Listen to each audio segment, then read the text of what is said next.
हम अपनी रोजमर्रा जिंदगी में तवानाई यानी एनर्जी का लफ्ज बहुत कसरत से इस्तेमाल करते हैं, लेकिन साइंसी तौर पर इसका मतलब क्या है, यही हम इस वीडियो में जानने वाले हैं। फिजिक्स के मुताबिक तवानाई की तारीफ यूं की जाती है, किसी काम को करने की सलाहियत। अब इसको बेहतर तौर पर समझने के लिए पहले ये याद करें कि फिजिक्स में काम या वर्क किसे कहते हैं।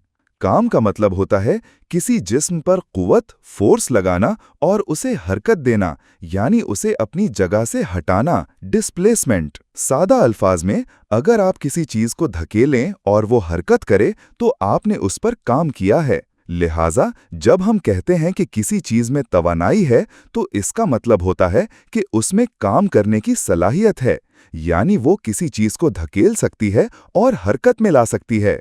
मिसाल के तौर पर, अगर एक औरत किसी रेढ़ी को धकेलती है और वो रेढ़ी चल पड़ती है, तो इसका मतलब है कि उस औरत ने काम किया है और उसके अंदर तवानाई मौजूद थी।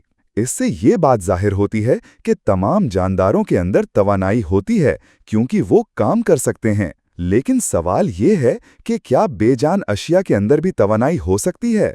चलें इस पर गौर करते हैं। फर्ज करें कि एक क्रिकेट बॉल को विकेट पर फेंका जाए और वो विकेटों को गिरा दे, तो बॉल ने काम किया क्योंकि उसने विकेटों पर जोर डाला और उन्हें हरकत दी। लिहाजा इस बॉल के अंदर तवानाई मौजूद थी। इसी तरह अगर एक हथौड़ा किसी कील पर गिराया जाए और वो कील को लकड़ी में घुसा दे, तो उसने भी काम किया।